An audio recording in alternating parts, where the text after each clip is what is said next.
네. 조금 이따가 이 얘기는 다시 듣기로 하고요. 지금 화면에 이재명 대통령이 지역에서 지역 민심을 청취하는 그런 행보를 계속하고 있는데요. 오늘은 부산입니다. 자리 들어보겠습니다. 위치를 같은 높이로 놓는 게 상징적으로 좋은 면은 있는데 잘 안 보여서도 불편하기도 하죠. 이것도 언젠가 기회가 되면 집단 토론을 통해서 투표로 결정을 바꿔보도록 하겠습니다. 네, 우리 존경하는 부산 시민 여러분들, 요새 여러 가지로 많이 힘드실 것 같습니다. 전체적으로 경기도 나쁜 데다가 또 불균형 성장 발전에 따른 지역 소외까지 겹쳐서 요새 저도 참 이 말 하기 싫던데 자꾸 여러분들 스스로 노인과 바다 얘기를 많이 하시는 것 같더라고요. 참으로 안타까운 상황인데 사실 이게 부산만 겪는 문제는 아니고 대한민국 전부가 겪고 있는 문제이기도 하고 또 어쩌면 흐름으로 본다면 전 세계적인 흐름의 일부이기도 한 측면이 있습니다. 그러니까 지방으로 가면 지방 소도시에서 지방 대도시로 또 면 단위 이런 데서는 읍내로 또 지방 대도시들은 또 수도권으로 근데 또 한편으로 보면 수도권에서 뉴욕으로 또 이런 면들이 있죠. 전 세계가 이제 하나의 생활권으로 묶이면서 집중화 현상이 사실은 거부하기 어려운 마치 중력처럼 작동을 하는 것 같습니다. 그러다고 그걸 그대로 방치할 수는 없는 것이고 특히 대한민국은 불균형 성장 전략을 실제로 취해왔죠. 그러니까 대한민국이 가진 자원과 기회가 워낙 적다 보니까 이걸 골고루 나누면 효율성이 떨어져서 한 곳에 집중하는 소위 올인, 몰빵 전략을 했던 게 사실입니다. 지역으로 하면 서울 수도권에 집중했던 측면이 분명히 있고 또 뭐 산업 경제 정책으로 보면 몇몇의 기업들을 골라서 거기에 이제 자원과 기회, 역량, 정책을 집중했기 때문에 소위 재벌 문제가 생겨나기도 했고 어찌 보면 우리 개개인들 속에서도 특정 계층, 특정인들이 마치 특권층처럼 특별한 지위를 누리는 게 당연한 것처럼 여겨지기도 했던 것 같습니다. 근데 이게 한때는 꽤 유용한 성장 발전 전략이었어요. 그래서 전 세계에 유례가 없는 압축 성장을 우리가 했습니다. 그리고 그 속에서 민주화까지 이뤄내서 식민지에서 해방된 나라 중에 유일하게 민주화와 산업화를 동시에 이룬 나라로 전 세계에 각광을 받고 우리가 또 세계인의 주목을 받고 선망의 대상이 되기도 했습니다.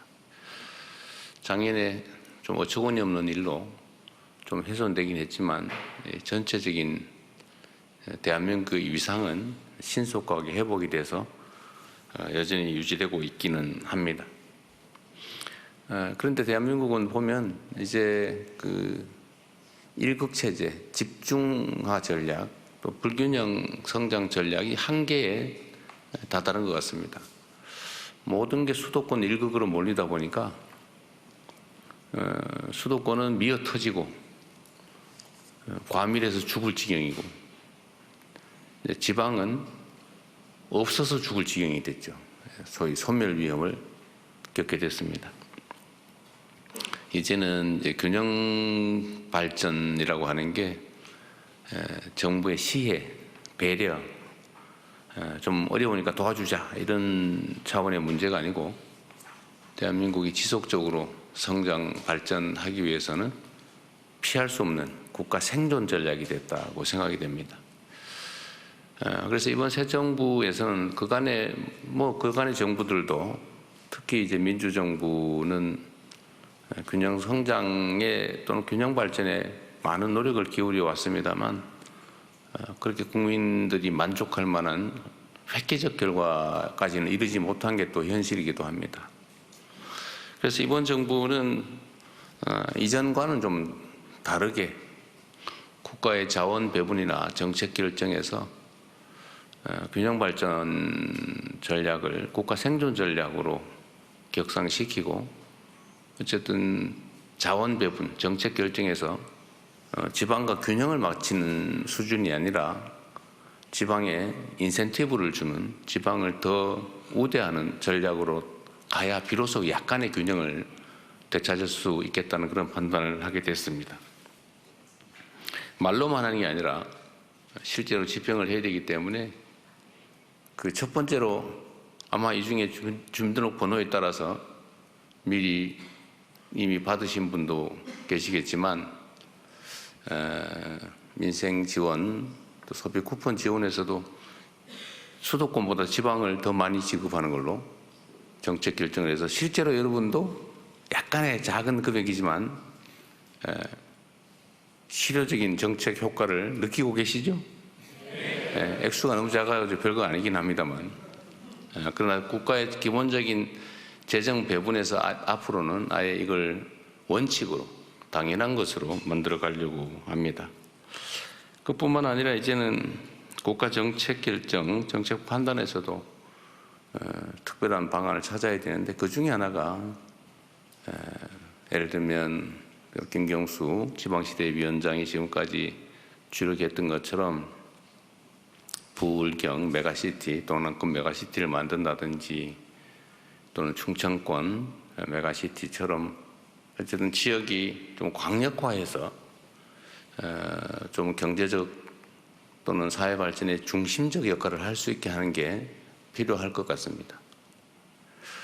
아까도 좀 잠깐 말씀드렸는데 이제는 국가 발전이나 사회 발전에도 중력이 작용하는 것 같아요. 규모가 커야 효율성이 높아지는 그런 측면에 있어서 이제 부울경 메가시티를 비롯한 지방 정책들, 지방 발전 전략을 부울경을 중심으로 좀 빠르게 한번 시행해 보자라는 생각이 있습니다.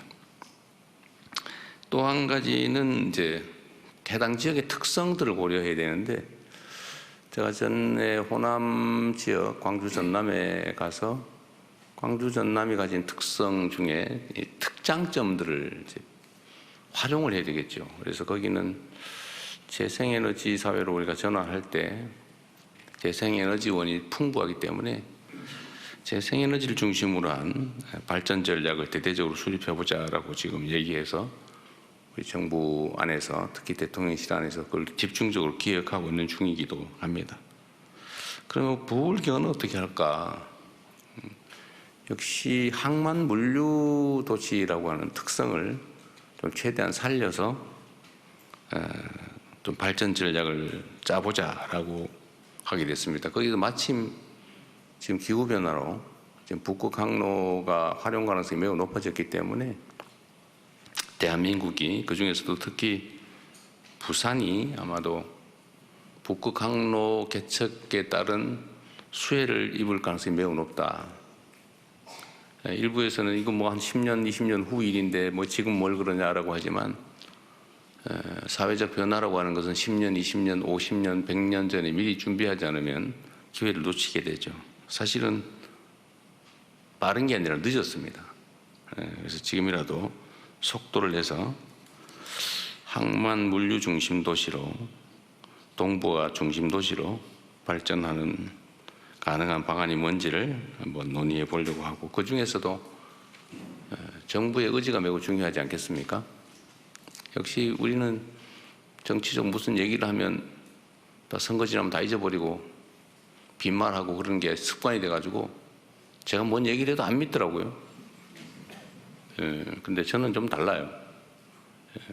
한다면 하죠. 그래서 해수부를 포함한 관련 국가기관들 부산 집중 이전도 뭐 여기저기서 얘기가 많긴 합니다만 그런 것도 가능한 범위에서 신속하게 지금 집행 중입니다. 연말까지는 혹시 이사를 올 수 있을까 잘 모르겠어요. 올 수 있습니다. 올 수 있어요.